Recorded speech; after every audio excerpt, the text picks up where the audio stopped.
A fat virgin whispers, "Can you pretend to be my lover for just one day?" And in that single moment, everything in this quiet frontier town changes. The snow hasn't yet fallen, but the air's already cold with gossip. A cruel man wants her land, the crowd laughs, and the mountain man she barely knows steps forward, his silence louder than any gunshot. One lie becomes a lifeline, one act of mercy becomes a fire neither of them can control. As church bells toll and wagon wheels echo down a frozen road, their pretend love begins to look dangerously real. But when the cabin burns, and the law turns against them, the truth hides deeper than smoke. Who set the fire, and why does the richest man in town want her spring so bad he'd ruin a life to get it? When faith and pride are all that's left, will one whispered, lie destroy them, or save them both? Drop a comment below and share which part of the world you're tuning in from today. If you enjoy stories like this, don't forget to subscribe for more. The harvest moon hung like a copper penny above San Dimas, its light mixing with the warm glow spilling from the dance hall windows. Inside, the fiddler's tune wrapped around Summer Joe Weaver like thorny vines, each note piercing deeper as the whispers and sidelong glances continued. She pressed herself further into the shadow of a wooden support beam, trying to make her substantial frame smaller, less noticeable. Land's sake, she must be pushing 30 now, someone whispered nearby. Still living alone in that falling-down homestead. Summer's fingers worked nervously at her dress seams, a dress she'd sewn herself, proud of how the dark blue calico complemented her pale skin. Now the fabric felt scratchy and wrong, like it was mocking her efforts to belong. The music swelled as couples twirled across the planked floor, their boots creating a rhythm beneath the fiddle's cry. Women's skirts swished past in a parade of colors, each dancer seeming to float with a grace Summer knew she'd never possess. She watched young Sarah Miller, barely 17, being courted by 3 different partners, her laughter ringing clear as a bell above the din. "At least come have some punch, Summer," Mrs. Peterson called from across the room, her voice carrying that particular tone of pity that Summer had grown to dread. Before she could decline, Benton Cray's commanding presence filled the space between them. "Why, yes, Miss Weaver," he drawled, his words slicing through the general chatter. "Do join us, though I reckon you might prefer milk. More suitable for an eternal child, wouldn't you say?" The music seemed to falter as heads turned. Summer felt heat creep up her neck, spreading across her cheeks. Benton's perfectly tailored suit and polished boots spoke of wealth and power. Power he wielded like a whip over the whole town. I'm fine here, thank you," Summer managed, her voice barely above a whisper. "Come now," Benton pressed, his smile never reaching his eyes. "Surely the virgin no man would touch can spare us a moment of her valuable time?" He gestured broadly, encouraging the ripple of cruel laughter that followed. Summer's vision blurred with tears she refused to let fall. The room began to spin, faces becoming a smeared watercolor of judgment and mockery. Then, like a shadow materializing from smoke, a tall figure stepped between her and Benton. The stranger's presence commanded attention without a word. His buckskins and worn coat marked him as a mountain man, someone who lived beyond the reach of town politics and social cruelty. Deep scars marked one side of his weathered face, but his eyes were clear and steady as he held out a clean handkerchief to Summer. "Ma'am," he said simply, his voice low and gentle. Summer stared at the offered cloth, unable to move. The stranger, Evan Boone, she'd heard whispered when he'd arrived earlier to trade furs, kept his hand extended, patient as mountain stone. Benton's laugh cut through the moment. "How touching. The beast of the mountains comes to rescue our aging damsel.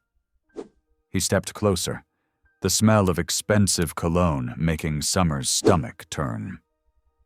"Though it won't matter come week's end, will it, Miss Weaver? Your father's debt comes due, and then you'll learn what real value you have." Summer's fingers finally found the courage to take the handkerchief, clutching it like a shield. The rough cotton felt solid, real against her trembling hands. "Much obliged," she whispered to Evan, though she couldn't meet his eyes. The mountain man nodded once, saying nothing, but remained like a barrier between her and Benton's cruel smile. His silence spoke volumes, and for a moment, the mocking laughter died away. "Your father was a fool," Benton continued, speaking past Evan as if he weren't there. "Thinking he could keep that prime spring-fed land from progress. But he's gone now, isn't he? And his soft-hearted daughter won't have the spine to stop what's coming." Summer felt something inside her crack, not her heart, which had endured too many breaks to count, but something deeper. The foundation of her world was crumbling, and she could no longer bear to watch it fall. Without a word, she turned and fled toward the door, pushing past the crowd that parted like water around her shame. The night air hit her like a slap, cold and sharp after the stuffy heat of the dance hall. She stumbled down the wooden steps, her boots clicking against each board like accusations. Behind her the music had resumed, as if her humiliation was just another brief entertainment in the evening's festivities. Summer kept walking until she reached the edge of the lamplight, where shadows gathered thick as wool. There, she finally allowed herself to lean against a hitching post, her breath coming in ragged gasps that weren't quite sobs. The handkerchief was still clutched in her hand, and she pressed it to her face, breathing in the clean scent of sage and pine that clung to the fabric. It smelled of wild places, of freedom far from cruel words and crushing debts. "Lord," she whispered into the cloth, her prayer barely a breath, "I don't ask for much, but please, please don't let him take everything Papa worked for. Don't let him win." Inside the hall, the fiddle's voice rose and fell, the happy tune now seeming to mock her distress.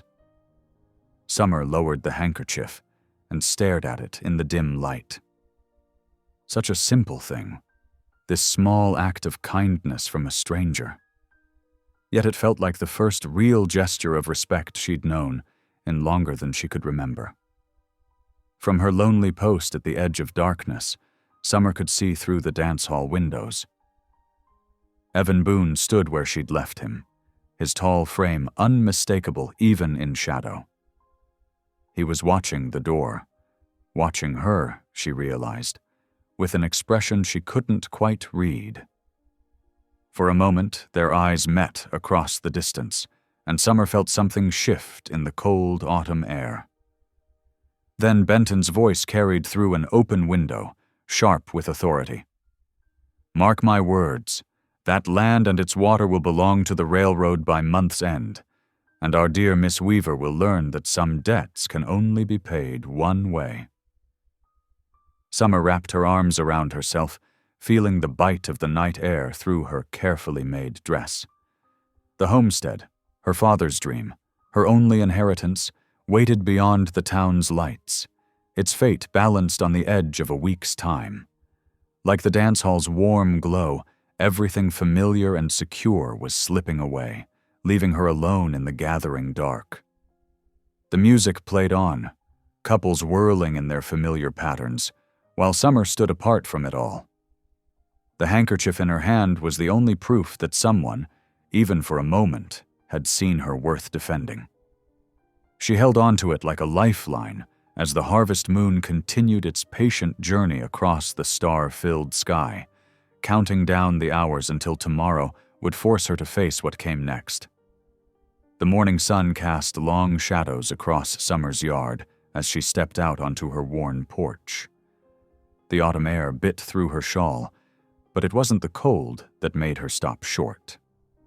There, nailed to her front gate, A fresh notice gleamed white against the weathered wood.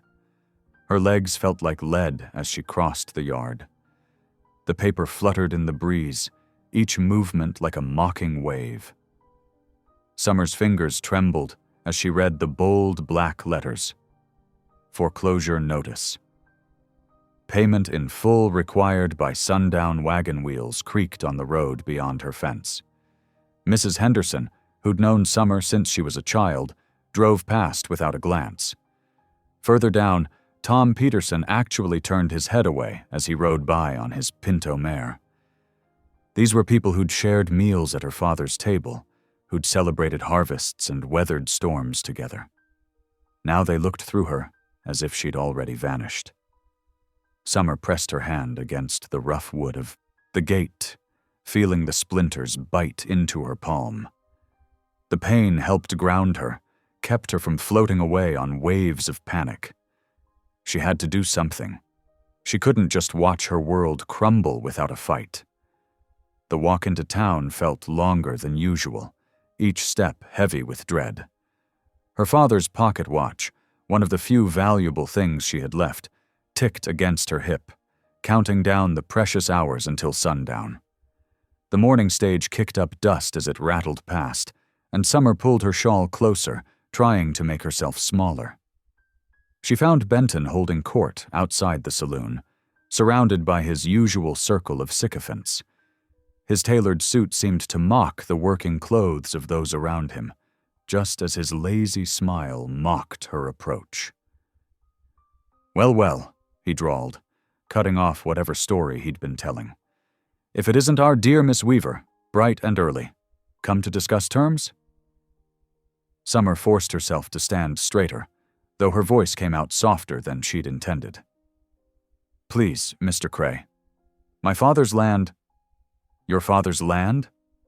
Benton's laugh drew chuckles from his audience. "Your father's dead, Miss Weaver, and his debts outlived him, as debts tend to do, unless—" His eyes gleamed with cruel amusement. "Unless you've found some other way to settle accounts?" Heat rushed to Summer's face as the men around them snickered. She could feel the weight of their stares, heavy with judgment and something worse. "I only need more time," she managed. "The crops—" "Time?" Benton stepped closer, his cologne overwhelming the morning air. "Time is a luxury you can't afford, much like everything else." He reached out and flicked her worn shawl with one manicured finger. "Though I might be persuaded to negotiate if you're willing to discuss alternative arrangements." The suggestion in his voice made bile rise in Summer's throat. She stepped back, bumping into the hitching post. "No, you can't take it!" The words burst from her in a desperate rush. "My fiancé's coming for me today." The silence that followed was absolute. Even the morning bird seemed to stop singing. Summer's heart pounded so hard she was sure everyone could hear it. Benton's eyebrows rose slowly. "Fiancé?" His voice dripped with disbelief. "You expect us to believe some mystery man is coming to save you?" Summer's mind raced. She'd started this lie. Now she had to see it through. "Yes," she said, forcing steel into her voice even as her knees trembled. "He's been away, but he's coming back. Today." "Is that so?" Benton's smile widened like a wolf scenting weakness. "And does this imaginary savior have a name?" Before Summer could respond, a quiet voice cut through the tension. "That true, Miss Weaver?" Every head turned. Evan Boone stood in the doorway of the Mercantile, his broad shoulders filling the frame. In the morning light, his scarred face looked carved from stone, but his eyes, when they met Summer's, held something softer. Time seemed to stop. Summer could feel her future balanced on the edge of this moment, precarious as a leaf in autumn wind. She took a small step toward him, her eyes pleading. "Can you pretend to be my lover for just one day?" The words came out barely above a whisper, meant for his ears alone. Evan studied her face for what felt like an eternity. Around them, the crowd held its breath, waiting. Finally, he pushed away from the doorframe and moved toward her with the fluid grace of a mountain cat. "Ain't nothing to pretend about," he said, loud enough for everyone to hear. His arm settled around her shoulders, warm and solid as a fortress wall. Summer released a shaky breath, letting herself lean slightly into his strength. She could smell leather and pine needles, the same scent that had clung to his handkerchief the night before. Benton's smirk faltered, then reformed into something harder. "Well, isn't this convenient? The beast and the burden, finding common cause." His eyes narrowed.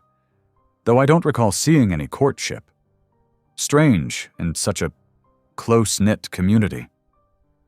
"Been corresponding," Evan said simply. His arm tightened fractionally around Summer's shoulders when she tensed. "Ain't your business how we conduct our affairs?" A few onlookers nodded. Letter courtships weren't uncommon out here, where distances kept people apart. Summer felt a flicker of hope as she saw doubt cross some faces in the crowd. "Letters?" Benton's laugh held an edge. "Our Miss Weaver, secretly writing to a mountain man? How romantic." He stepped forward, his voice dropping to a dangerous purr. "I don't suppose you have any of these letters to share? Any proof of this touching arrangement?" Summer's heart stuttered. Of course there were no letters. How could she have been so foolish? She opened her mouth, though she had no idea what she could say to save this crumbling deception. But Evan spoke first, his voice level and unhurried. "Reckon a man's private words to his intended ain't for public reading." His free hand moved to rest on the knife at his belt. Not a threat, but a reminder that he wasn't a man to be trifled with. Especially not by those with no claim to either. The morning breeze stirred dust devils in the street as the two men stared each other down. Summer could feel the tension vibrating in Evan's arm where it touched her shoulders. She hardly dared to breathe. Finally, Benton stepped back, though his smile remained sharp as a blade. "Well then, I look forward to seeing how this charming tale unfolds." He tipped his hat with exaggerated courtesy. "You have until sundown, Miss Weaver, with or without your fiancé's assistance." As he turned away, his voice carried clearly over his shoulder. "Though I suspect we all know how this particular story ends." The crowd began to disperse, though Summer could hear the whispers starting already. She remained frozen, acutely aware of Evan's arms still around her, of the impossible situation she'd just created. What had she done? One desperate lie had now become her only chance at survival. She looked up at Evan, trying to read his expression, but his face remained impassive as he watched Benton disappear into the hotel. "Thank you," she whispered, though the words seemed inadequate for the magnitude of what he'd just done, what she'd just asked him to do. Evan's arm slipped from her shoulders, and she felt the loss of its warmth immediately. He turned to face her fully, his eyes serious. "You got yourself into quite a fix, Miss Weaver," he said quietly. Summer wrapped her arms around herself, shame and fear warring in her chest. "I'm sorry. I didn't mean to involve you. I couldn't think of anything else." "Well," he said after a long moment, "reckon we better figure out what comes next." The morning sun climbed higher, casting shorter shadows across the dusty street. Summer stood beside this near stranger who'd somehow become her only hope, wondering if she'd just made everything worse. The lie hung between them like smoke, and there was no telling which way the wind would blow. The wagon wheels creaked a lonely melody as Summer and Evan made their way down the dusty road toward her homestead. Each bump and jostle seemed to echo the tumult in Summer's heart. The autumn wind whispered through the cottonwoods, sending golden leaves spiraling around them like nature's own harvest dance. Summer gripped the worn reins of her father's old wagon, stealing glances at the mountain man beside her. Evan sat straight and alert, his eyes constantly scanning the horizon. His presence filled the wagon seat with a warmth that had nothing to do with the afternoon sun. "Mr. Boone," she began, her voice barely louder than the wind. "I don't know how to thank you properly for what you did back there." "We'll settle your trouble first," he said gruffly, though his tone held no unkindness. His calloused hands rested on his knees, and Summer noticed how they seemed to dwarf her father's old shotgun lying across his lap, a subtle reminder of protection. The rest of the journey passed in silence, broken only by the regular creak of wheels and the occasional snort from the elderly horse. Summer's mind raced with questions she dared not voice. What would happen when they reached her home? How long would this pretense need to last? As they rounded the final bend, her father's cabin came into view. The sight always brought a mixture of comfort and sadness, the weather-beaten logs holding memories of happier times, the sagging porch a reminder of all she struggled to maintain alone. Evan's sharp eyes took in everything as they pulled up to the hitching post. Without a word, he climbed down and offered his hand to help her from the wagon. His touch was brief but steady, like everything else about him. He didn't wait for invitation, but moved straight to examining the cabin's exterior. Summer watched as he tested the porch boards with his boot, noting which ones gave under pressure. His face grew thoughtful as he circled the building, pausing at a loose shutter that had been banging in the wind for weeks. "Got any tools?" he asked, the first words he'd spoken since leaving town. "In Pa's old chest by the barn," Summer replied, surprised by his initiative. While she unhitched the horse, Evan retrieved the tools and set to work. The rhythmic sound of hammering filled the yard as he secured the shutter.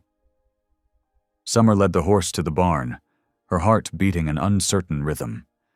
When she returned, Evan had already moved on to reinforcing the weakest porch boards. Inside the cabin, the air held the chill of an empty hearth. Summer began gathering kindling for the stove, but Evan appeared in the doorway and took the task from her hands without comment. Within minutes, he had a fire crackling in the old cast-iron stove, its warmth beginning to chase away the autumn chill. "Much obliged," Summer said softly, watching him work. "You didn't have to do all this." Evan straightened from the stove, wiping his hands on his buckskins. "Man looking to marry would tend to such things," he said matter-of-factly. "Folks'll be watching." As if his words had summoned attention, a wagon's rattle announced an approaching visitor. Summer's heart jumped to her throat as she recognized Mrs. Peterson's curious face through the window. "Land sakes," the neighbor woman called out as she approached the porch. "I heard tell in town about your engagement, Summer Joe, but I hardly believed it." Evan moved smoothly to Summer's side, his arm settling around her waist with casual familiarity. The gesture sent warmth flooding through her even as her cheeks blazed red. "Afternoon, ma'am," he said, touching the brim of his hat with his free hand. Mrs. Peterson's eyes took in everything, their close stance, Summer's blush, the repairs to the porch. "Well now, ain't this a sight to warm an old woman's heart? When did this courtship begin, might I ask?" Summer felt panic rising, but Evan's steady presence anchored her. "Been writing to my darlin' here for some months now," he said, his voice taking on a gentler tone when he spoke the endearment. "Finally made my way back to claim what's mine." The possessive note in his voice made Summer's breath catch. For a moment, she could almost believe the lie herself. "How romantic," Mrs. Peterson clasped her hands together. "And to think none of us knew. Though I always said our summer Joe was meant for more than spinsterhood, didn't I?" The visit stretched on with more questions, each one a potential trap, but Evan fielded them all with surprising skill. He spoke of letter writing during his travels, of planning to settle down, of admiring Summer's steady faith and gentle ways. With each answer, he wove their deception into something that felt almost real. By the time Mrs. Peterson finally left, the sun was setting. Summer stood in the doorway, watching the neighbor's wagon disappear around the bend. She knew the gossip would spread like wildfire through town by morning.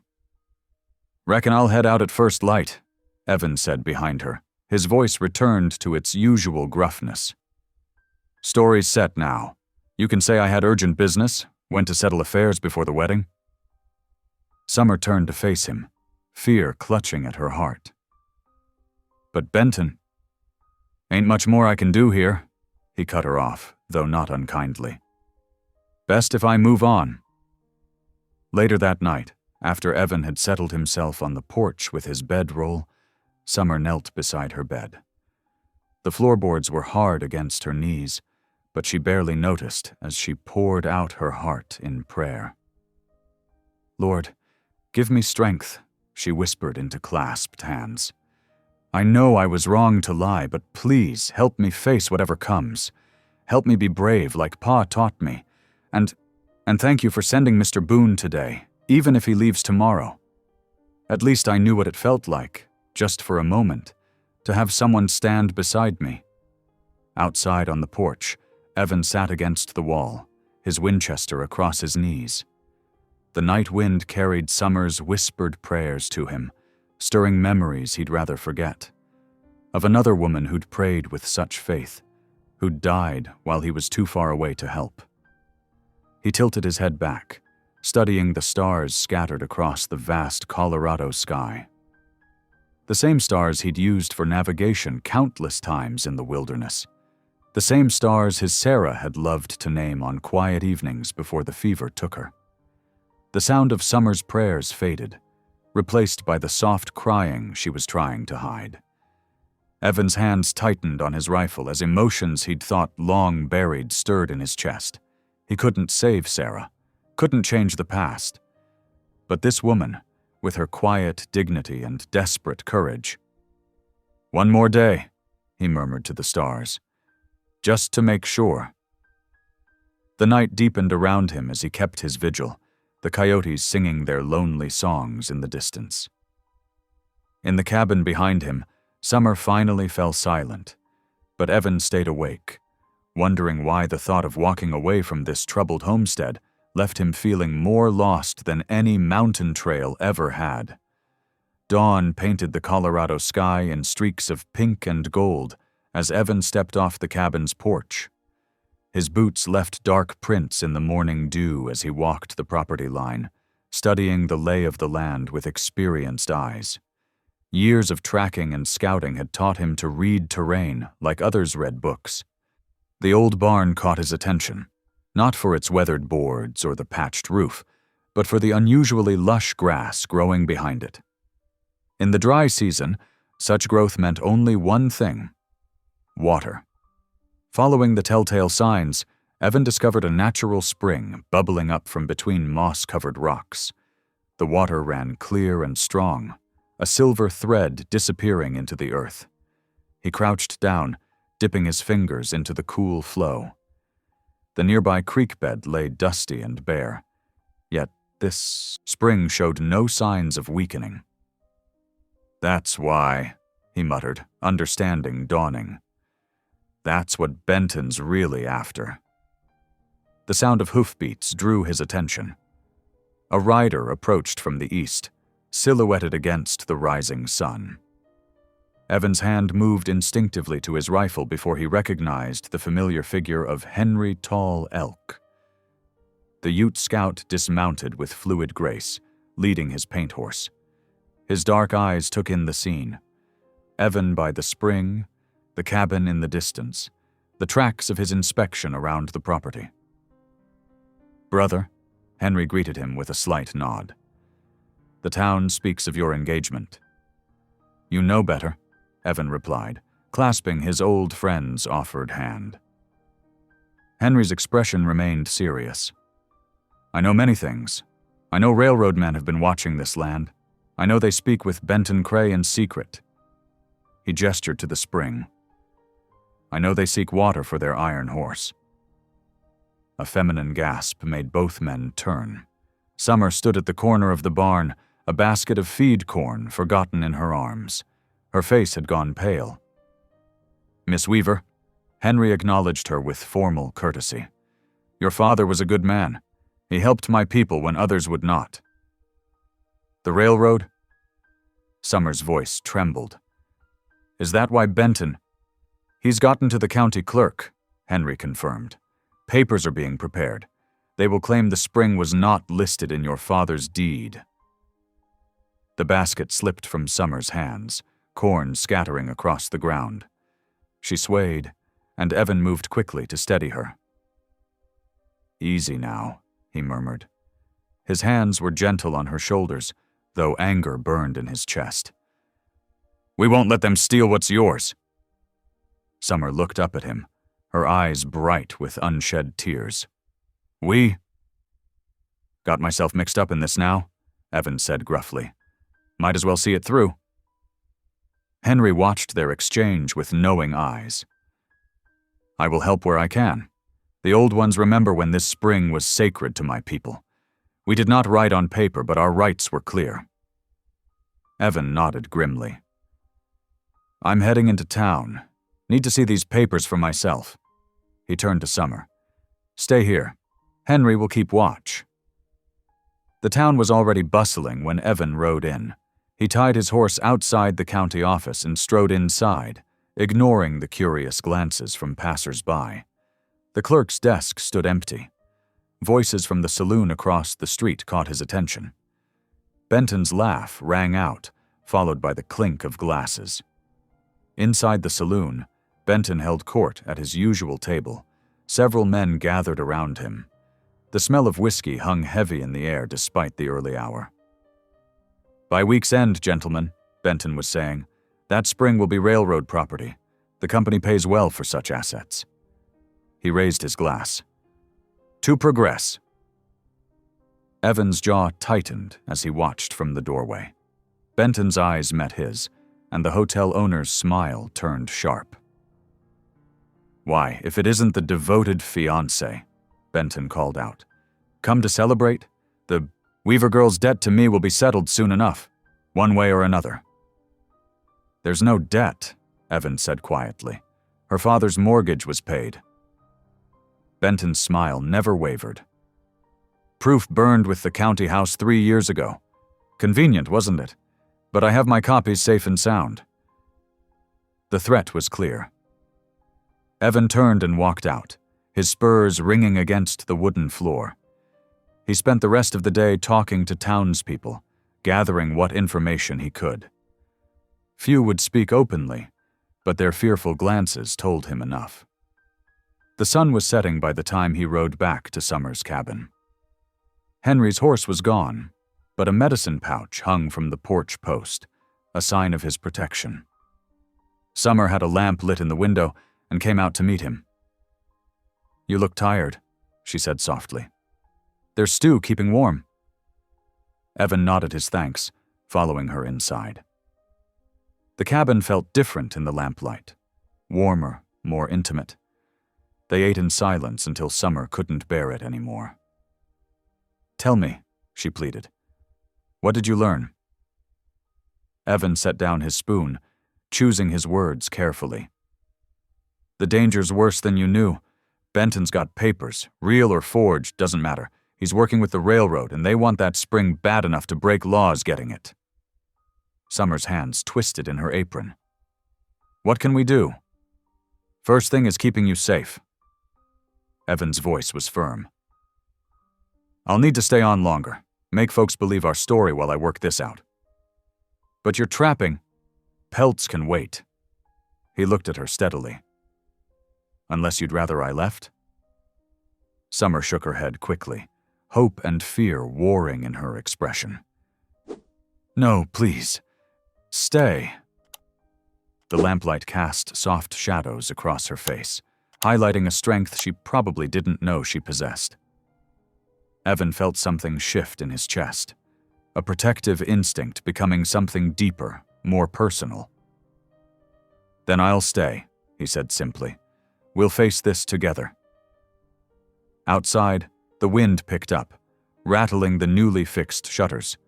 But inside the cabin, in the warm circle of lamplight, Summer felt safer than she had since her father died. She watched Evan clean his rifle with practiced hands and offered up a silent prayer of thanksgiving. They had a difficult road ahead, but she was no longer walking it alone. The days settled into a gentle rhythm at the Weaver homestead.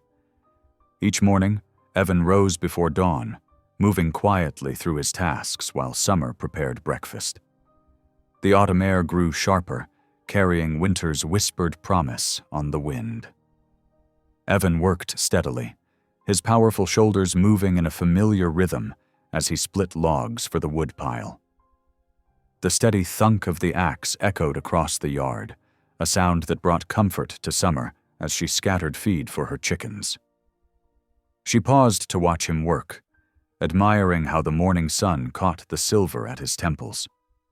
The rough fence posts needed mending, work her father had never finished. Evan tackled them one by one, replacing rotted wood and tightening wire. His large hands, so capable with a rifle, showed surprising gentleness when handling the delicate fence ties. "Pa would have liked you," Summer said softly one morning, bringing him water. "He always said you could judge a man by how he treats borrowed tools and mends fences." Evan looked up, wiping sweat from his brow. "Your pa built good things here, worth preserving." Inside the cabin, Summer's needle flashed in the firelight as she worked on mending. The familiar motion soothed her nerves, though her eyes often strayed to the window where she could see Evan working. The pretense of engagement had brought him to her door, but something else kept him here, something that made her heart flutter when their eyes met. One crisp afternoon, Evan found her by the chicken coop. "Time you learned to protect yourself," he said, holding out her father's old Winchester rifle. Summer's eyes widened. "I couldn't." "You can," he said firmly. "Your pa would have wanted you safe." He showed her how to hold the rifle, his chest warm against her back as he positioned her arms. "Breathe steady now," he murmured near her ear. "Squeeze gentle. Don't pull." The rifle's report startled a flock of crows from a nearby tree. Summer had missed the target completely, but Evan's quiet, "good," made her smile anyway. That evening, absorbed in teaching Evan to darn his socks, Summer lost track of the stew bubbling on the stove. The smell of scorched beans filled the cabin. "I'm so sorry," she fretted, face flushed with embarrassment. But Evan's lips twitched with amusement. "Reckon I've eaten worse," he said, and the gentle teasing in his voice startled a laugh from her. A real laugh, the kind she hadn't heard from herself in years. The sound seemed to please him. His eyes crinkled at the corners, and he served himself a healthy portion of the burnt stew, eating without complaint. Henry Tall Elk's paint horse appeared again the next morning, frost glittering on its mane. The Ute Scout's face was grave as he dismounted.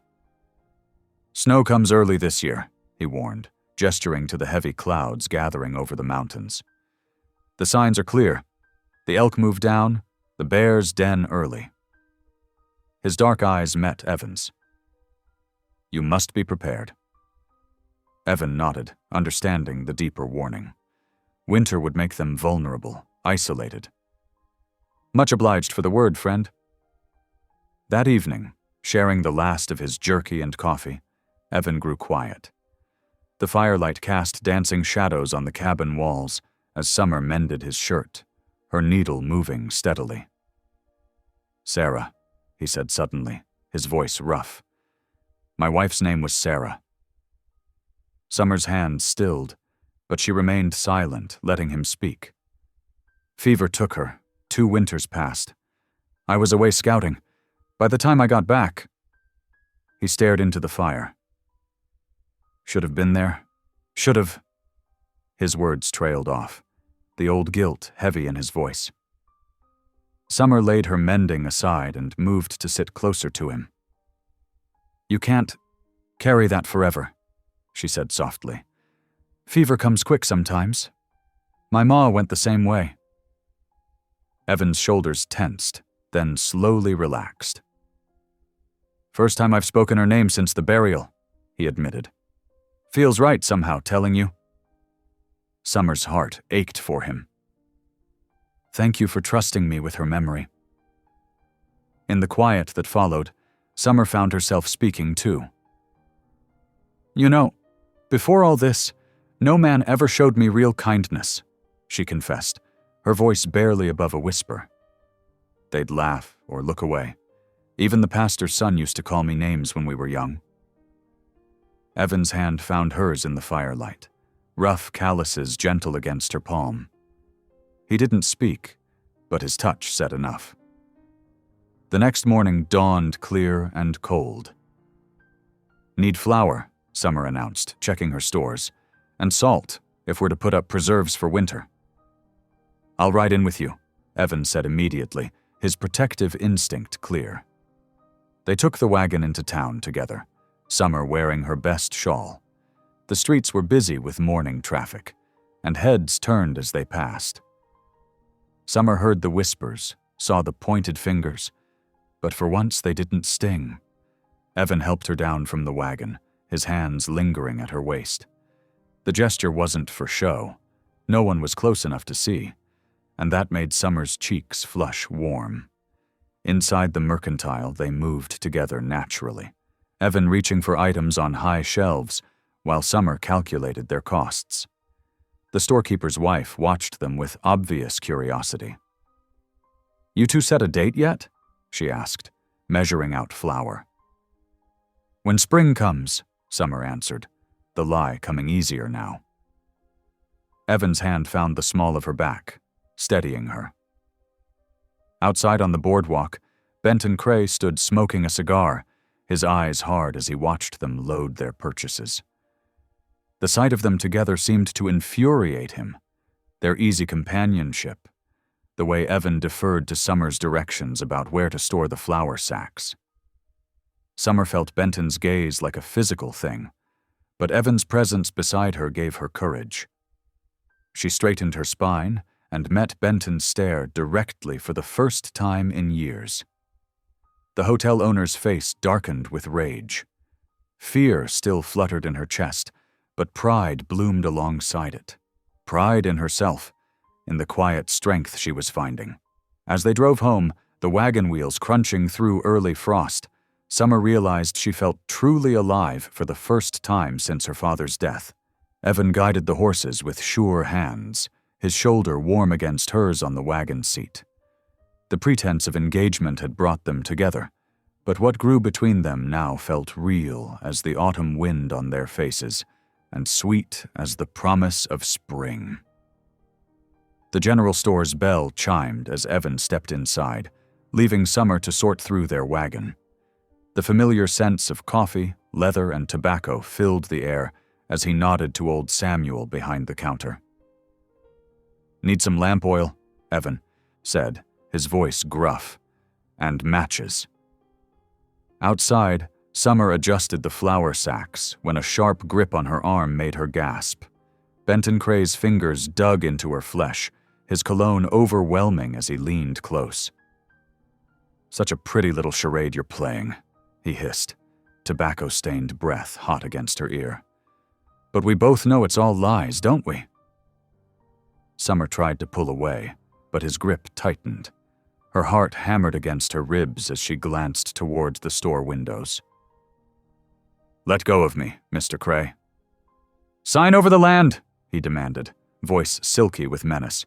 Do it today, and I'll keep quiet about this little performance you've arranged. His eyes glittered with cruel amusement. Imagine how the good folk of San Dimas would react, knowing you've been living in sin with a mountain man. Quite the scandal for a woman who pretends such virtue. "You're hurting me," Summer whispered, tears pricking at her eyes. "Everything has a price, Miss Weaver." Benton's fingers pressed deeper. "Your reputation included." The store's door creaked open. Evan stood in the doorway, his shadow falling across them both. His face showed no expression, but his eyes were winter cold as they fixed on Benton's hand gripping Summer's arm. "Remove your hand," Evan said quietly, "or lose it." The threat hung in the autumn air like frost. Benton's grip loosened, then fell away. He straightened his vest, trying to salvage his dignity. "Just having a friendly conversation," Benton said with a forced smile, "about business matters. Your business with Miss Weaver goes through me now." Evan's voice was soft, dangerous. "Remember that." Benton's face darkened, but he stepped back, adjusting his hat. "Good day to you both." He strode away, boots clicking on the wooden sidewalk. Summer's hands trembled as Evan helped her into the wagon. The ride home passed in silence, but his presence beside her felt like a shield against the world's cruelty. That evening, as shadows lengthened across the cabin floor, Summer's hands shook while making tea. The cup rattled against the saucer as she set it down. "He threatened to tell everyone," she finally whispered, voice breaking. About us not being real." She wrapped her arms around herself, fighting tears. "Said he'd keep quiet if I signed over the land today." Evan's jaw tightened as he crossed to her. His calloused fingers were gentle as they traced the bruises forming on her arm. "He won't touch you again," he promised, voice rough with conviction. "Not while I draw breath." "What can we do?" Summer asked, looking up at him. "If he tells people, we make it real." Evan's eyes met hers steadily. "To the town, at least. Sunday service is tomorrow. We'll go together, sit together. Let them see what they expect to see." Summer's heart fluttered. "You'd do that? Go to church with me?" His lips quirked slightly. "Reckon I'm overdue for some preaching anyway." The next morning dawned clear and cool. Summer wore her best dress, faded blue cotton carefully pressed. Her hands shook as she pinned up her hair, wondering what the congregation would think. Evan cleaned up proper, wearing a fresh shirt and his least worn coat. He'd even trimmed his beard. When he helped Summer into the wagon, his touch was as careful as if she were made of spun glass. The little white church sat proud against the mountain backdrop, its bell calling the faithful to worship. Heads turned as Evan handed Summer down from the wagon, tucking her arm through his. The preacher met them at the door, his weathered face kind. "Welcome, welcome. So pleased to see you both." His smile was genuine as he clasped Evan's hand. "We've been hoping to meet Miss Weaver's intended." Inside, the familiar scents of beeswax candles and hymn books wrapped around Summer like a comfort. She felt the congregation's curiosity like a physical thing as Evan guided her to a pew near the middle. The service began with "Amazing Grace," the notes from the pump organ filling the small space. Summer opened her hymnal, then felt her breath catch as Evan's deep voice joined the congregation. He sang quietly, just for her ears, slightly off-key but sincere. His rough mountain man's manners softened in the church's reverent atmosphere. When Summer's hands trembled turning pages, he steadied them with his own. During prayers, his bowed head beside hers made her feel protected, cherished. After the service, several women approached with warm wishes and questions about wedding plans. Summer answered vaguely about spring dates, while Evan's solid presence beside her gave weight to the pretense. They shared a quiet meal at home afterward, Summer's stew much improved from her earlier attempts. Sunlight slanted through the windows, painting everything in soft gold. The peaceful moment felt like a gift. "I wish," Summer began, then stopped, staring into her bowl. "What do you wish?" Evan asked softly. She gathered her courage, voice barely above a whisper. "I wish this didn't have to end. This pretend courtship." Her cheeks flamed red, but she forced herself to continue. "It feels right, somehow, being with you." Evan was silent for a long moment, studying her face. His eyes held something she couldn't quite read. Longing, perhaps, or fear. Before he could respond, a knock at the door made them both start. The autumn morning dawned bright and clear, a week after their shared Sunday at church. Summer stood at her cabin window, watching golden leaves dance on the breeze. The repairs Evan had made to the homestead were nearly complete. The fence stood straight, the barn door swung true, and the porch steps no longer creaked under her feet. Evan appeared from the barn, leading his bay horse and her father's old paint mare. He'd brushed them both until their coats gleamed in the morning light. A leather saddlebag hung from his mount, bulging with mysterious contents. "Thought we might ride out today," he called softly. "Creeks, pretty this time of year." Summer's heart fluttered. She'd never gone riding with a man before, not since her father passed. I'd like that," she managed, smoothing her skirts. "Pack us some food?" Evan asked, adjusting the mare's saddle. "Might stay out past noon." Summer hurried to wrap bread, cheese, and 2 apples in a clean cloth. Her hands trembled slightly as she added the tin cups and the last of yesterday's coffee in a small pot. This felt different from their careful charade of the past weeks. More real, somehow. Evan helped her mount with gentle hands at her waist. The touch lingered, warm through her dress, before he swung onto his own horse. They rode side by side down the dusty trail, hooves clicking softly on scattered rocks. The creek burbled ahead, its voice carrying on the crisp air.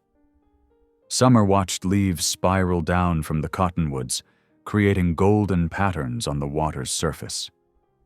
Evan led them to a grassy bank where the horses could drink. "This is lovely," Summer said as he spread his coat for her to sit on. The sun warmed her face, while the breeze carried the sweet scent of autumn. Evan unpacked the saddlebags, revealing not just their simple meal, but also a small jar of honey, a rare treat he must have bought in town. "Thought you might like something sweet," he said gruffly, not meeting her eyes. They shared the food in comfortable silence, watching leaves drift past on the current. Summer felt peace settle over her like a warm blanket. Here, away from town's judgmental eyes and Benton's threats, she could almost believe in happiness. "Never had a day like this before," she admitted softly, tracing patterns in the grass with her fingertips. "Just being still, being safe." Evan's eyes held hers for a long moment. "Deserve more days like this," he said. "All of them, if you want." Summer's breath caught at the tenderness in his voice. "I've never," she whispered, then gathered her courage. "I've never even been kissed, isn't that foolish?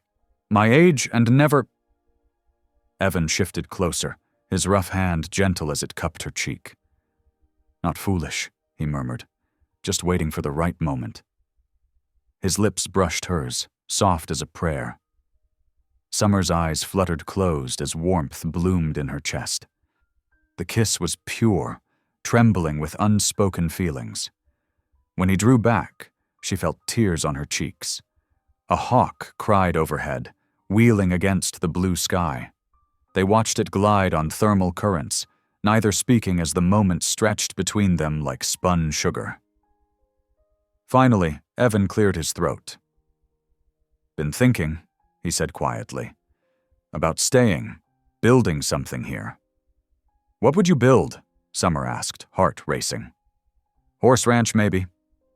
His eyes grew distant with the dream. Good grazing land here.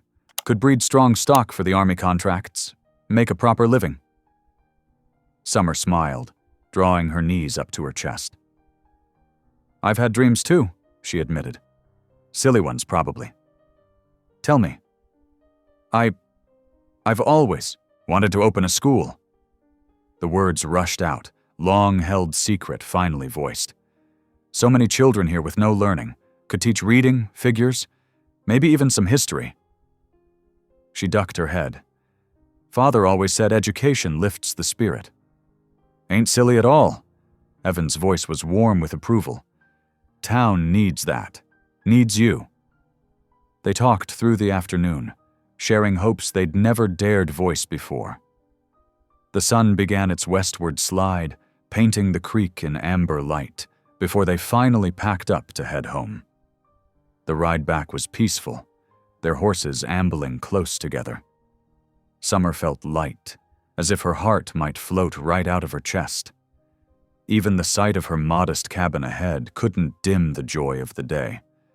But then she saw the figure waiting on her porch. Henry Tall Elk, his expression grave. Evan tensed beside her, recognizing trouble in their friend's stance. Henry, Evan called as they dismounted. What brings you? Bad news, my friends. Henry's voice was heavy with regret. Was in town today. Saw the county clerk posting new documents. He pulled a folded paper from his vest. Railroad deed's been filed, under Benton's name. Summer felt the world tilt beneath her feet. But how? The land is mine. My father's before me. Clerk says your father signed it over for a loan, years ago. Henry's dark eyes were sympathetic. Paper has his mark. A forgery, Evan growled. Your father would never. Summer's hands shook as she took the document. The signature looked like her father's, but something was wrong about the slope of the letters. He taught me every paper he ever signed, she whispered. This isn't his hand. Benton's got friends at the railroad, Henry continued. They're claiming right of access to the spring. Say they need it for the steam engines. The fragile happiness of the afternoon cracked like thin ice. Summer felt tears threatening again, but these were bitter. Everything he touched turns false, she said. Even my father's name. Henry clasped her shoulder gently. I'll ask among the elders. Some remember your father's dealings. Might find proof of tampering. After Henry rode away, Summer fled inside. She fell to her knees beside her bed, hands clasped in desperate prayer. Please, she whispered to the gathering darkness. Please don't let them take my home. My father's dream. Our future. Outside, Evan paced the porch, his boots marking a steady rhythm on the wooden boards. The weight of decision pressed on him like a physical thing. Every instinct urged him to saddle up, ride out, leave the complications behind. But then he heard Summer's muffled prayers through the cabin wall, and his heart clenched. He kept his watch as night fell, torn between the call of the wilderness and the growing need to stand and fight. The stars emerged one by one, witnesses to his vigil, as he wrestled with the choice before him. The autumn night wrapped the cabin in velvet darkness. Summer dozed in her narrow bed, dreaming of the afternoon's kiss by the creek. Evan slept in the barn, as always, maintaining propriety despite their pretense of engagement. Near midnight, frantic barking jolted Summer awake. Her father's old sheepdog, Moses, never raised such alarm without cause. Then she caught it. The acrid scent of smoke creeping under her door. Her heart lurched as orange light flickered through the window. Fire! The scream tore from her throat as she scrambled from bed, yanking on her boots. Evan! The barn was already engulfed, flames reaching hungrily toward the night sky, Heat slapped her face as she ran outside in her nightdress. Where was Evan? The horse's terrified whinnies pierced the roar of the fire. "Summer, get back!" Evan burst from the barn's side door, leading both panicked horses. Sweat and soot streaked his face. He tied them to a distant fence post, then sprinted toward the well. The fire was spreading faster than seemed natural, catching the dry autumn grass. Sparks flew toward the cabin's wooden walls. Summer grabbed buckets, falling into rhythm beside Evan as they hauled water from the well. "This ain't natural," Evan growled between throws. "Smell that? Coal oil." Before Summer could respond, shadows detached themselves from the darkness. 3 men in bandanas rushed Evan from behind. She screamed a warning, but too late. A cudgel cracked against his skull. Evan crumpled without a sound. "No." Summer dropped her bucket and ran to him. Blood trickled from his temple into the dirt. The masked men melted back into the night, their work done. The flames were reaching the cabin now. Summer grabbed Evan's shoulders and pulled with all her might, dragging his unconscious form toward the door. Her arms trembled with the effort, but fear gave her strength. Inside, she propped him against the far wall, away from the growing heat. "Please wake up," she pleaded, pressing her handkerchief to his wound. But Evan remained still, breathing shallow. The fire's hungry roar grew closer. Summer ran to gather what she could: her father's Bible, the tin cash box, the deed to the land. The metal handle of her mother's chest burned her palms as she dragged it toward the door, but she couldn't leave it. Smoke filled her lungs, making her cough violently. Her vision swam. The room tilted strangely as she staggered back to Evan. Her burned hands throbbed. Just a moment's rest, she thought as she slid down beside him. Just catch my breath. The world went dark. She woke to cold air on her face and voices nearby. Someone was carrying her. Through blurred eyes, she saw Henry Tall Elk's worried face above her as he set her gently on the ground. "Breathe slow," he said, supporting her back. "The smoke's bad." Dawn painted the sky in cruel pastels. Summer's chest ached as she looked around. The barn was gone, nothing but smoking ruins. The cabin still stood, but its walls were scorched black. Evan lay nearby on a blanket, conscious now, but groggy. Hoofbeats approached. Marshal Wade rode up with 2 deputies, their badges catching the early light. Behind them came Benton Cray, his face a mask of false concern. "Terrible business," Benton called out, dismounting. "But we've got the culprit." The marshal nodded grimly. "Evan Boone, you're under arrest for arson." "What?" Summer struggled to stand, her burned hands screaming. "No! He tried to save—" "Got witnesses saw him buying coal oil in town yesterday," one deputy cut in. "And this." He produced a document from his vest. "Deed showing he took ownership of the property 2 days ago. Insurance papers too, freshly signed." "That's impossible," Summer protested. "I never signed anything." But there it was, her name in flowing script at the bottom of the page. A forgery, like her father's signature on Benton's railroad deed. She felt sick. "Mighty convenient," Benton drawled. "Get yourself a fancy insurance policy, then torch the place for the money. Didn't count on getting caught, did you, Boone?" Evan tried to rise, but his legs wouldn't hold him. "You lying snake," he slurred, still dazed from the blow. "You did this." "Enough," Marshal Wade commanded. "Get him up." The deputies hauled Evan to his feet. He swayed but managed to stand as they shackled his wrists. Summer stumbled toward him, but Benton caught her arm. "Best keep your distance, miss," he said smoothly. "Man's dangerous, playing on your sympathies all this time, planning to steal your land." "Let go of me." She yanked free, but the marshal blocked her path to Evan. "Sorry, Miss Weaver," Wade said, not unkindly. "Law's the law. We'll sort this out proper at trial." They led Evan to a waiting wagon. Despite his injuries, he walked with his head high. At the tailgate, he turned to meet Summer's eyes. So much passed between them in that look. Regret, determination, and something deeper that made her heart crack. Then he was gone, the wagon disappearing down the trail in a cloud of dust. Summer's legs gave out. She sank to her knees in the cold dirt, hands curled uselessly in her lap.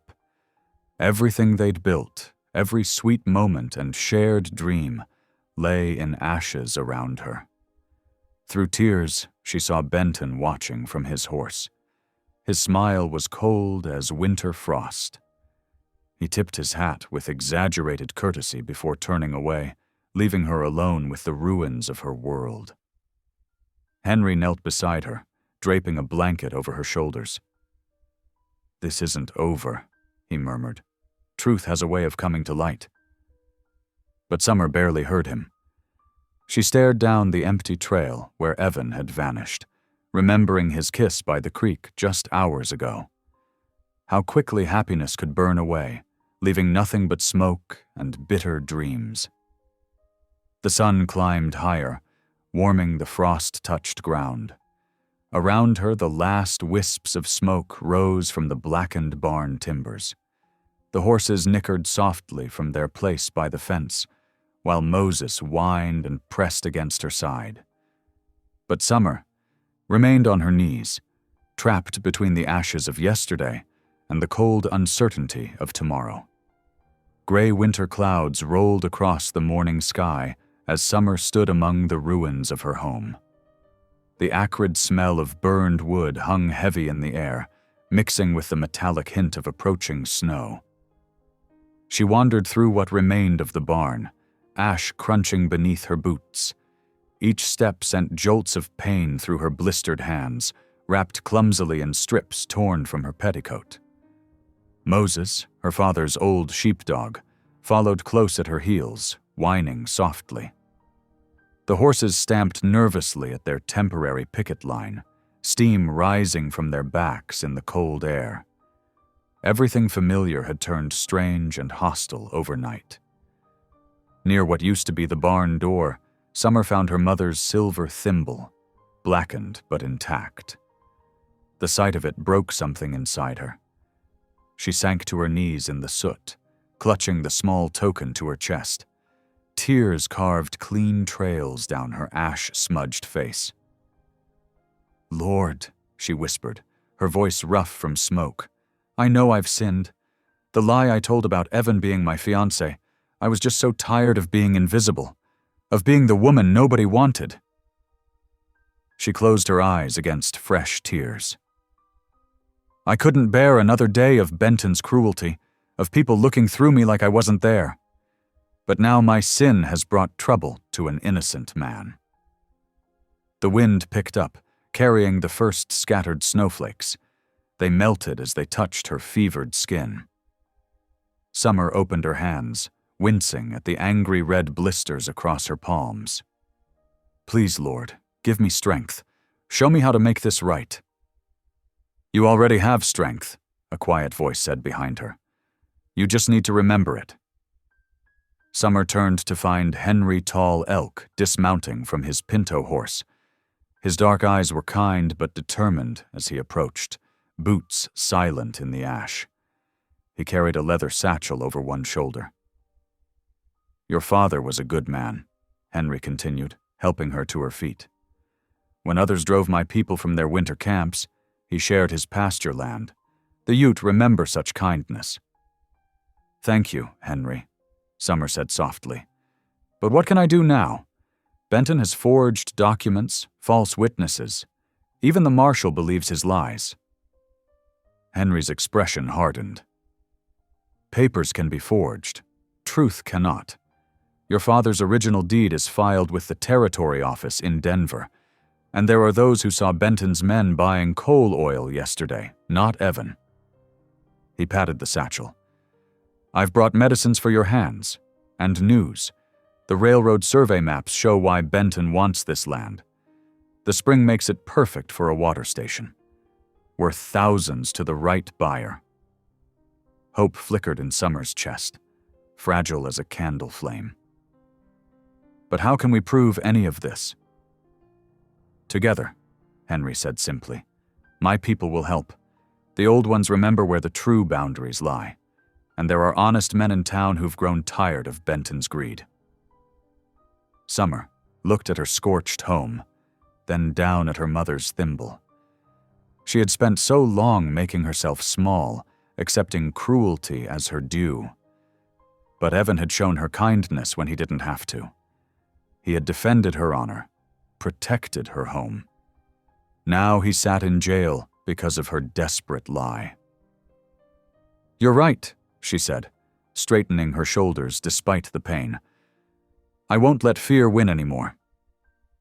Henry nodded approvingly and opened his satchel. He brought out a clay pot of salve, spreading the cooling mixture gently across her burns. As he worked, he told her of others who would stand with her.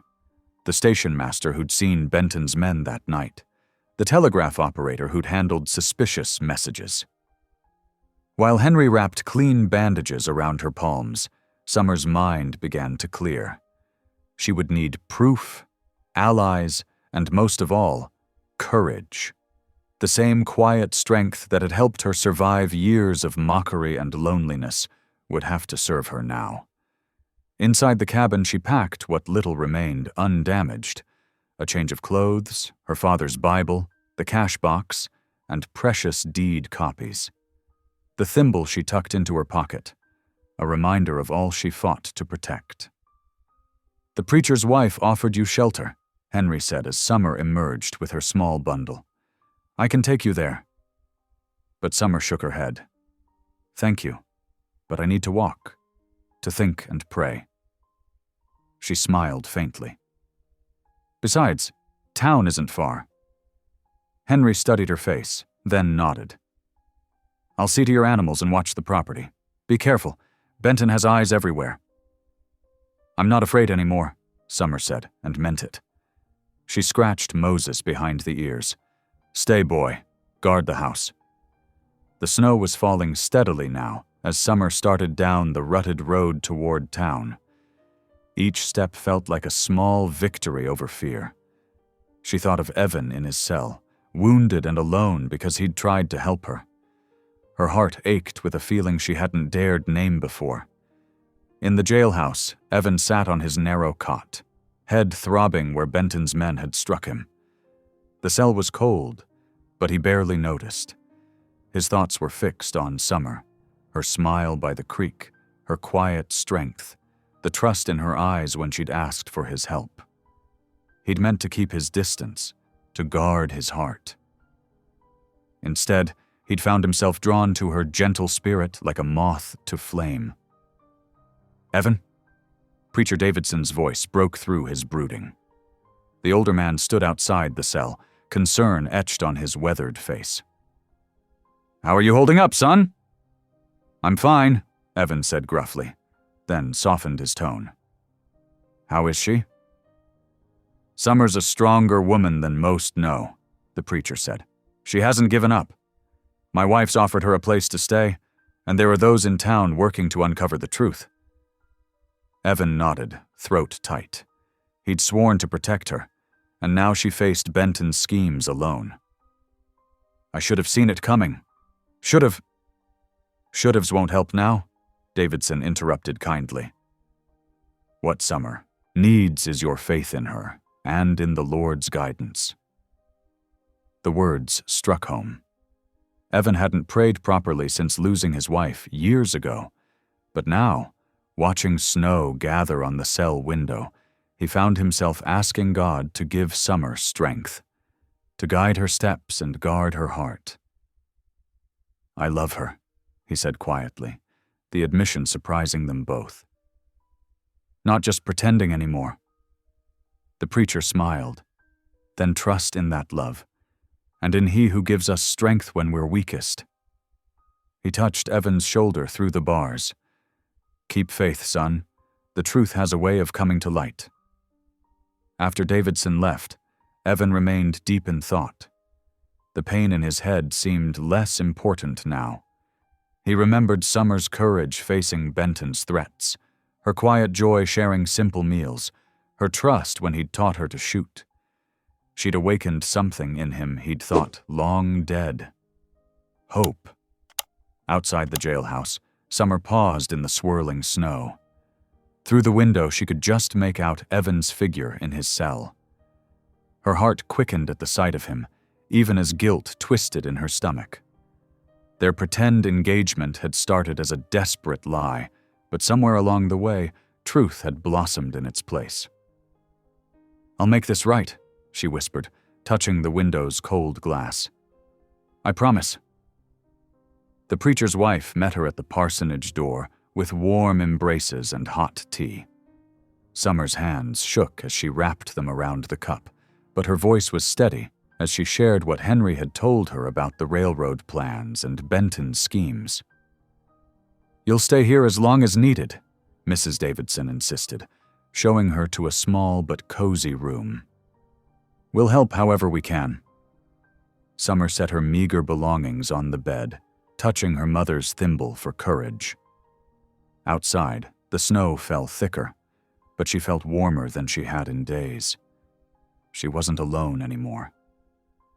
And neither was Evan. She knelt beside the bed, ignoring her blistered palms, and prayed.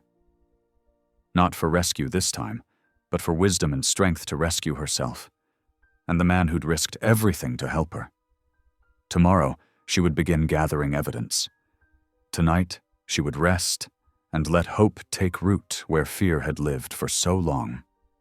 Morning light filtered through the parsonage windows, casting long shadows across stacks of leather-bound books and yellowed papers. Summer sat at the preacher's study table, carefully turning brittle pages, while Reverend Davidson searched through another shelf of church records. "These archives go back 20 years, he explained, setting down another dusty volume. "Your father was a faithful member of our congregation. He recorded everything meticulously." Summer nodded, remembering how her father had insisted on documenting every transaction, every agreement. He always said a man's word should be as clear as his conscience.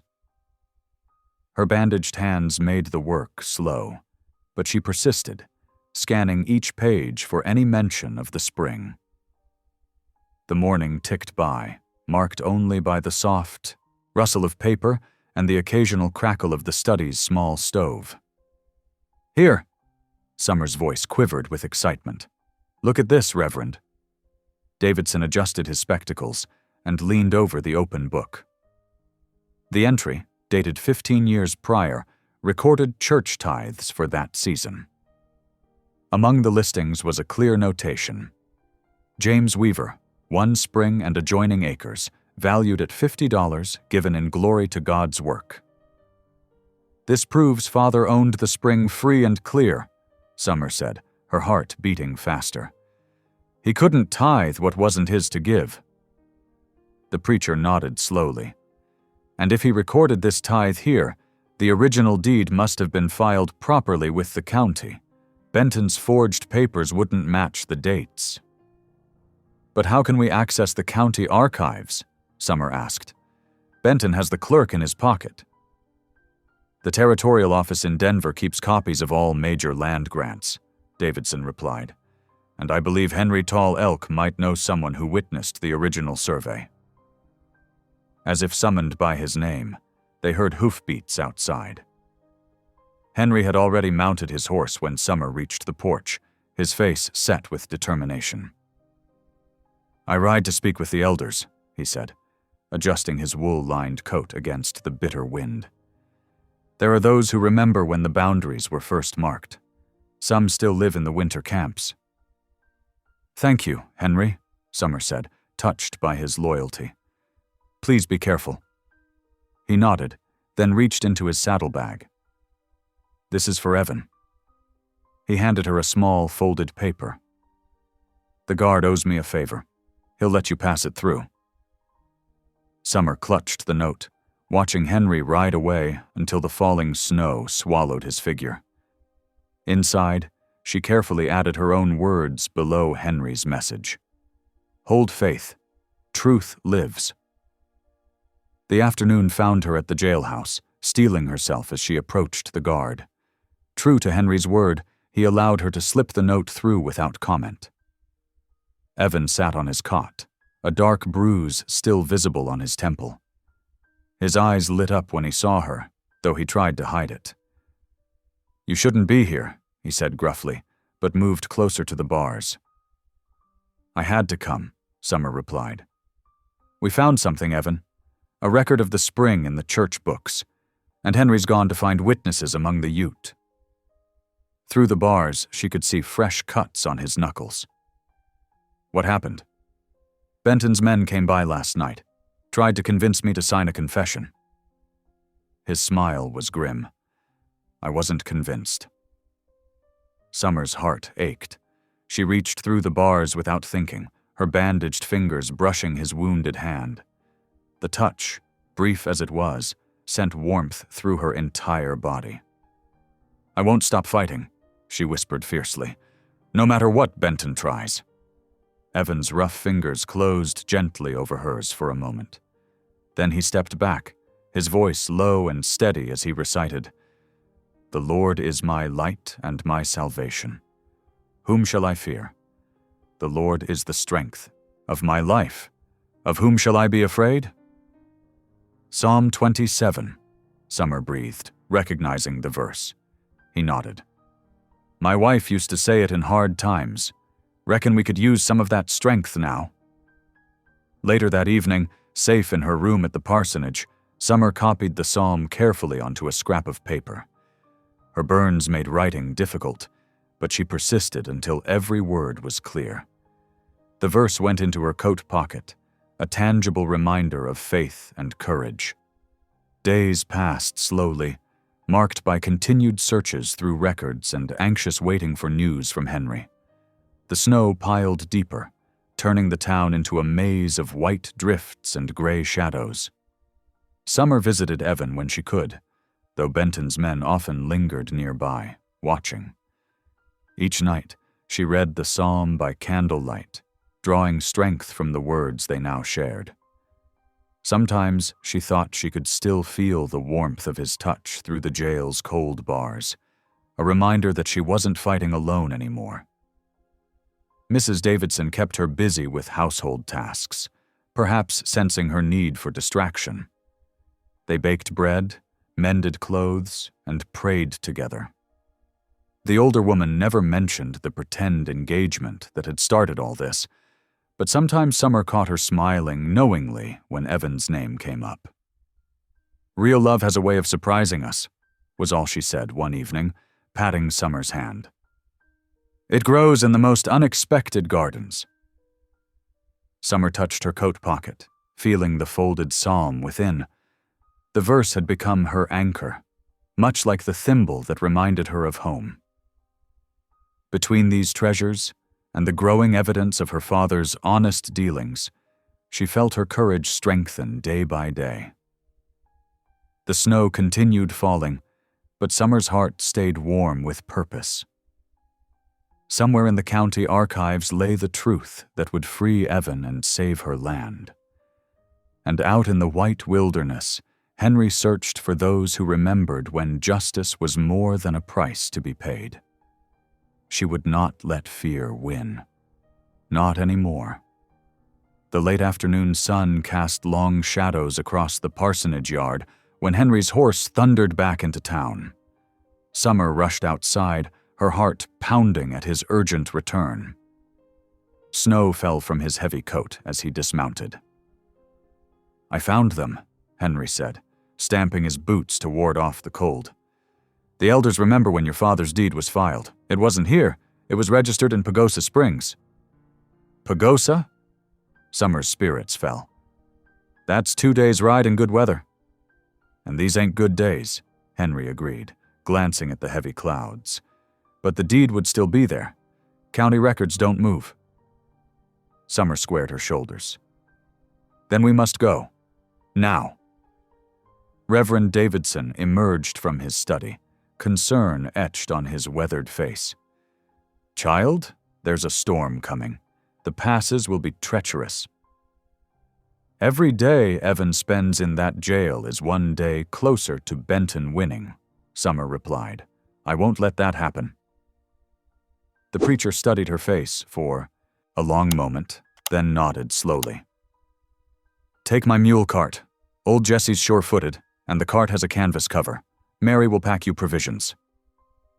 Within an hour, Mrs. Davidson had filled a basket with bread, dried meat, and warm blankets. Summer changed into her sturdiest dress and borrowed a heavy coat from the preacher's wife. Her hands trembled as she pinned her hair up, but her eyes were steady in the mirror. Henry appeared in the yard, leading his horse and the preacher's mule, already hitched to the cart. We should leave now. Make some distance before dark. The preacher and his wife saw them off with prayers and warnings about the weather.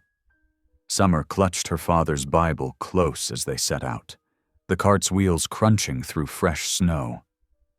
Henry rode alongside, scanning the trail ahead. They traveled until dusk, making steady progress despite the deteriorating weather. The wind picked up, driving needles of snow into their faces. When they reached the river crossing, Summer's heart sank at the sight of ice chunks swirling in the dark water. We'll have to find a ford, Henry said, studying the riverbank. The main crossing's too dangerous now. They followed the river's edge for nearly an hour before Henry found a wider, shallower stretch. Even there, the water looked treacherous, its surface glinting with ice in the fading light. Stay in the cart, Henry instructed. Jesse knows water. Let him pick his way. Summer gripped the reins tight as they started across. The mule moved cautiously, testing each step. Icy water splashed over the wheels, soaking the cart's bottom. Halfway across, Jesse stumbled on a hidden rock, and the cart lurched sideways. Summer bit back a cry, praying silently. Henry's horse pushed against the cart's side, helping steady it. Inch by inch, they made it to the far bank.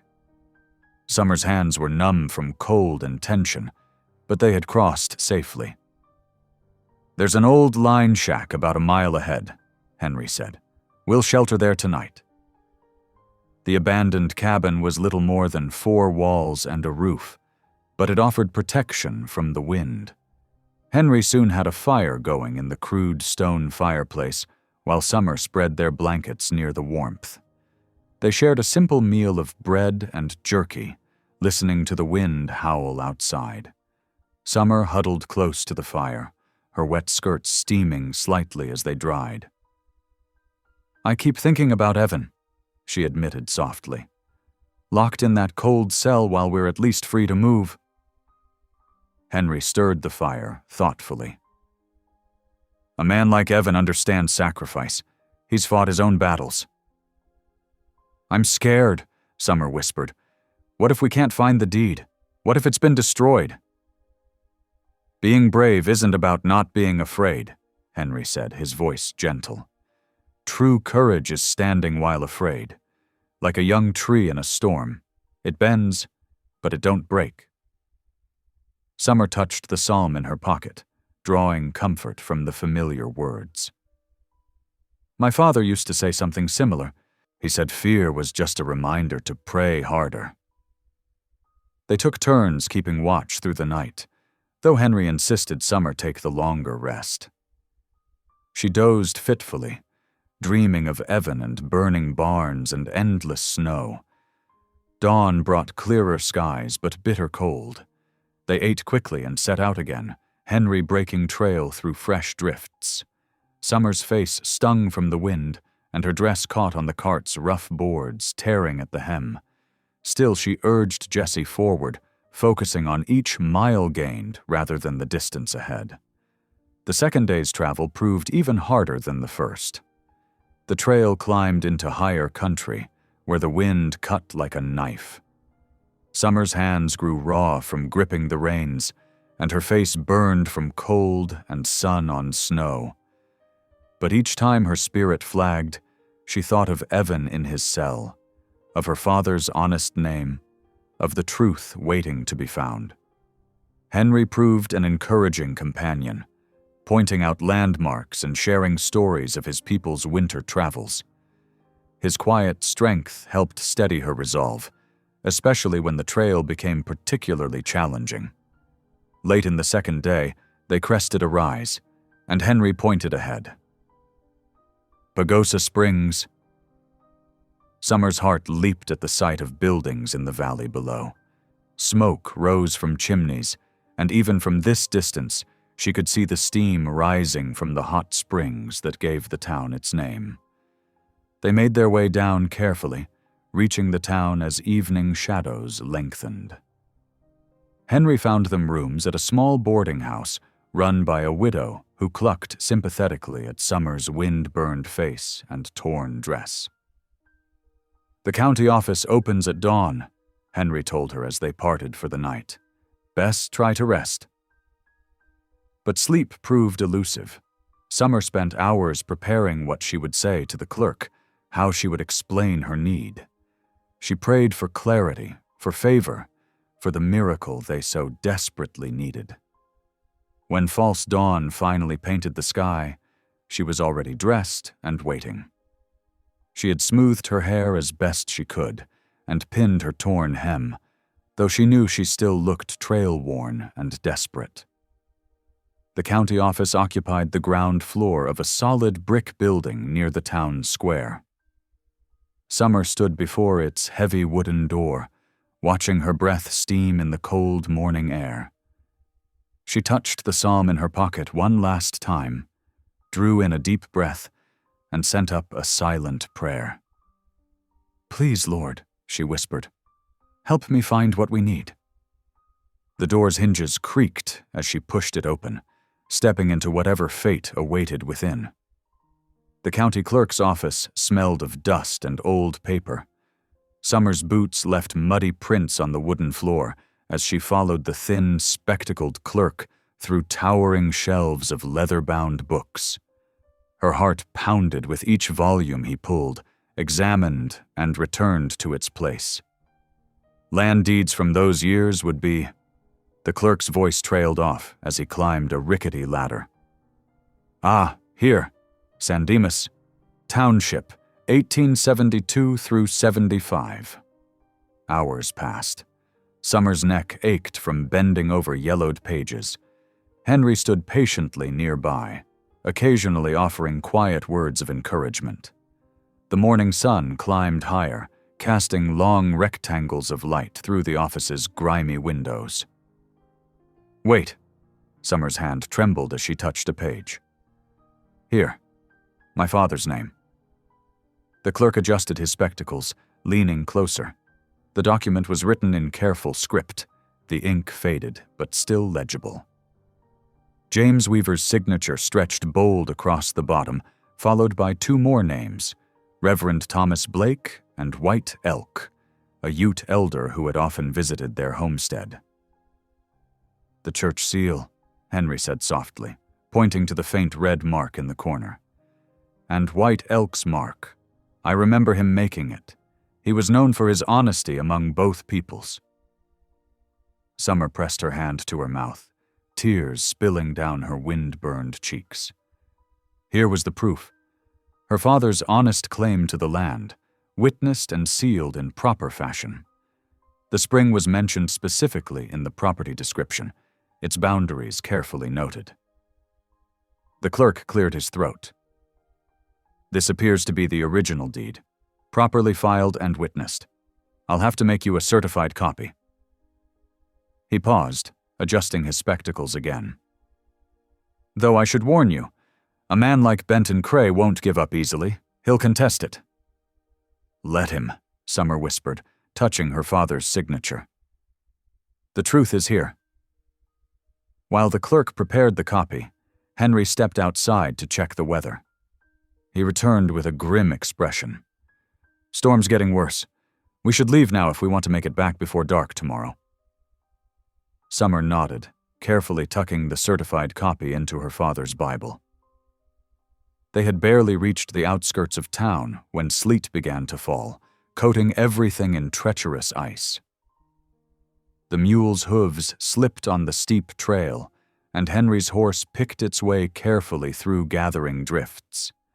The wind grew fiercer as they climbed higher into the passes. Summer pulled her borrowed coat tighter, grateful for its warmth. The sleet stung her face, and her hands grew numb despite her thick gloves. Still, she urged Jessie forward, thinking of Evan in his cell. Near sunset, disaster struck. The cart's wheel caught on an ice-covered rock, and the whole vehicle tilted sharply. Summer cried out as she felt it beginning to overturn. Henry spurred his horse forward, leaping down to grab the cart's side. His strength, combined with the mule's steady pull, kept the cart from completely flipping, though several supplies tumbled into the snow. "You all right?"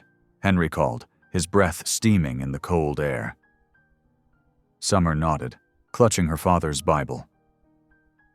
"Nothing's broken. Just scared." They righted the cart and retrieved what supplies they could find. The delay cost them precious daylight, forcing them to spend another night in the line shack. This time, the cold was so bitter that they had to share blankets near the fire, taking turns adding precious fuel to keep the flames alive. Dawn brought little improvement in the weather, but they pressed on. Summer's dress was caked with mud, and her hair had come completely loose from its pins, but she barely noticed. Every step brought them closer to San Dimas, closer to justice. The afternoon sun was setting when they finally crested the last ridge above town. Church bells rang out for evening prayer, their clear tones carrying through the winter air. Summer straightened her spine despite her exhaustion. The courthouse lights still burned in the gathering dusk. "Go," Henry said simply. "I'll see to the animals." Summer didn't wait to clean up or change her clothes. She marched straight to the courthouse, mud-spattered skirts and all, the certified deed clutched in her hand. Her boot heels echoed on the wooden floors as she approached the judge's office. Benton Cray lounged in a chair outside, his fine coat spotless and his boots gleaming. His smirk faltered slightly at her sudden appearance. "I demand a hearing," Summer announced, her voice carrying clearly down the hallway. Several heads turned, including the judge's clerk. Benton laughed, but there was an edge to it. "Look at you, like some wild creature crawled in from the hills. The judge won't even— I will hear what she has to say." The judge himself stood in his doorway, stern-faced but attentive. "Though it will have to wait until morning. 9 o'clock sharp, Miss Weaver." "Thank you, Your Honor." Summer met Benton's gaze steadily. "I'll be here." Benton's laugh followed her down the hallway, but it sounded hollow now. She paused at the jail on her way out, peering through the barred window. Evan sat on his narrow cot, head bowed. "We found it," she called softly. He looked up, his eyes meeting hers in the dim light. A slight smile touched his lips, and he bowed his head again, this time in what she knew was gratitude. The preacher's wife was waiting at the parsonage with hot soup and a warm bath. As Summer soaked her tired muscles, she could hear Henry's voice downstairs, explaining their journey to the Reverend. The certified deed lay safely on the bedside table, wrapped in oilcloth to protect it from damage.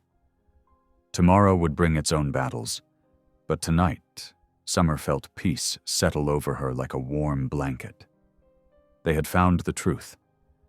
Now they just had to make it heard.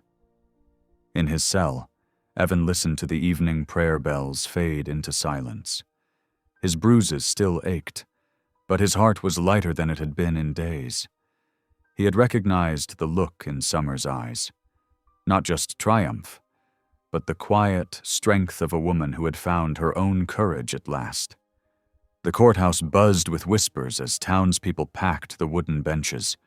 Warm bodies pressed shoulder to shoulder and the air grew thick with tension. Morning sunlight streamed through tall windows, catching dust motes that danced. Above the crowd, Judge Harrison's gavel cracked against wood. "Order in this court!" Benton Cray sat at the front, smugly confident in his fine black coat. His lawyer, Mr. Peters, arranged papers with theatrical flourish, shooting superior glances toward Summer's simple bench. Summer smoothed her faded blue dress, the best she owned, and touched the Bible in her lap for courage. Henry Tall Elk sat quietly beside her, his presence steady as mountain stone. Peters rose first, his voice carrying. "Your Honor, I present the deed to the Weaver property, properly signed and witnessed." He brandished a crisp document, its ink still fresh-looking.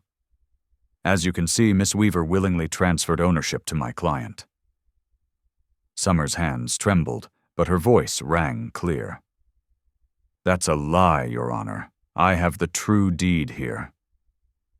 She stepped forward, presenting the certified copy wrapped in oilcloth. "Filed 15 years ago by my father, witnessed by Reverend Blake and White Elk of the Ute people." The judge examined both documents carefully through his spectacles. The contrast was clear, one weathered by time, bearing authentic marks and seals, the other suspiciously pristine. "I call Henry Tall Elk," Summer announced. Henry approached the front with dignified grace.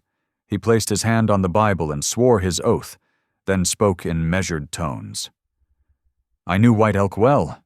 He was respected among both our people and the settlers. His mark here is genuine. I watched him make it. He witnessed James Weaver's honest claim to that land." "And what of Mr. Cray's involvement?" the judge prompted. Henry's dark eyes fixed on Benton. 3 weeks ago, I overheard him promising gold to the county clerk for falsifying records. When he saw me, he offered me the same to keep silent." A murmur rippled through the crowd. Benton's face darkened. His lawyer jumped up. "Objection. Hearsay from an Indian." "From a sworn officer of the Indian Agency," the judge corrected sharply. "Proceed, Mr. Tall Elk." Summer rose next, her heart pounding but her spine straight. "Your Honor, I must speak." The judge nodded, and she took the stand. The faces before her blurred, neighbors who had shunned her, gossips who had mocked her, a few kind souls who had helped. She drew a deep breath. "A man who only pretended to love me taught me to stand for truth," she declared, her voice growing stronger. "Now I'll stand, even if I stand alone." Gasps echoed through the room. Benton's smirk faltered as he realized she was confessing to the fake engagement. But Summer kept her eyes forward, dignity in every word. "Bring in the prisoner," the judge ordered. Evan was led in, still handcuffed but standing tall. His clothes were wrinkled from jail, but his eyes were clear and steady. He took the oath and faced the court. "Mr. Boone, explain your role in this matter," the judge instructed. Evan spoke simply, his rough voice honest. "I saw a good woman being wronged, played along with her desperate plan because sometimes mercy matters more than truth. But watching her fight for justice these weeks..." He paused, looking at Summer. "Her courage changed me, made me want to be a better man." The judge studied both deeds again, comparing the seals and signatures. The courthouse held its breath. Finally, he looked up. "This court finds the recent deed to be a forgery. The original Weaver claim is valid and binding." His gavel struck. "The property and spring rights are hereby restored to Miss Summer Jo Weaver. Furthermore, I order the immediate arrest of Benton Cray for fraud, attempted theft, and witness tampering." The crowd erupted in cheers. The sheriff stepped forward with irons as Benton leaped up, face contorted with rage. "You can't do this!" he shouted as they dragged him toward the door. "That water was mine! She's nothing but a fat spinster who—" The heavy door slammed shut on his curses. Summer collapsed in her chair, tears streaming down her face. Through the blur, she felt a familiar, calloused hand take hers. Evan stood beside her, his touch gentle but sure. "You did it," he whispered. "You stood tall." The courthouse slowly emptied, people stopping to pat her shoulder or offer quiet congratulations. Henry smiled softly before slipping away. The morning sunlight streamed stronger now, warming the tear tracks on Summer's cheeks as she held tight to Evan's hand. A week after the trial, the morning dawned bright and cold over San Dimas. Wagon wheels creaked through fresh frost as townspeople arrived at Summer's homestead, tools in hand and determination in their hearts. The burned ruins of the cabin stood as a stark reminder of darker days, but hope filled the crisp mountain air. Men hefted timber, while women laid out food on makeshift tables. Children darted between stacks of lumber, carrying nails and smaller tools. The sound of hammers rang across the valley, echoing off the distant peaks where patches of early snow already gleamed. Summer stood wrapped in her father's old coat, watching in wonder as neighbors who had once turned away now worked side by side to rebuild her home.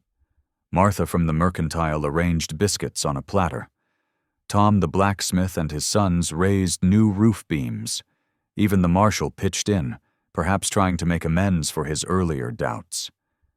Evan worked tirelessly, his shirt sleeves rolled up despite the chill. He directed the reconstruction with quiet authority, knowing exactly how to angle the roof to shed heavy snow and which walls needed extra bracing against winter winds. His movements were sure and steady, as if he had always belonged here. By mid-afternoon, the cabin stood whole again. Fresh-cut pine boards glowed golden in the autumn light. The new chimney drew perfectly, sending warm tendrils of smoke into the pale blue sky. Summer's quilts hung at the windows, and the door her father had carved with leaves and vines was rehung on its hinges, saved from the fire by Henry's quick, thinking that terrible night. The preacher gathered everyone in a circle before the cabin's fresh-swept porch. Heads bowed as his voice carried clear in the mountain air.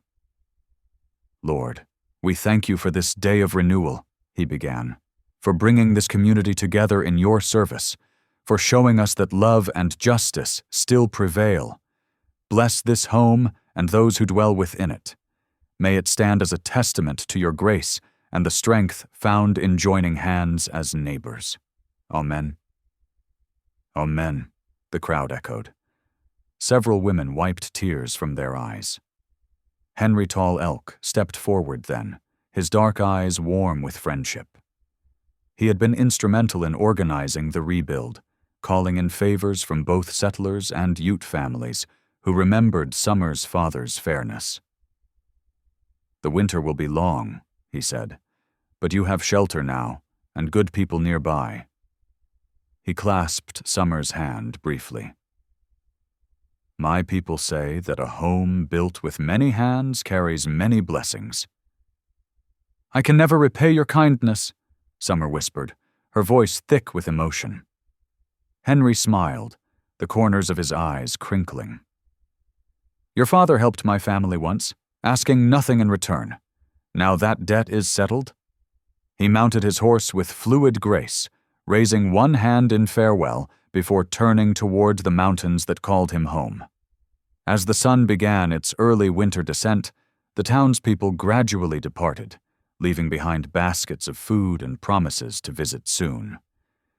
The yard grew quiet, except for the steady thunk of Evan's axe as he split firewood, building up a store against the coming cold.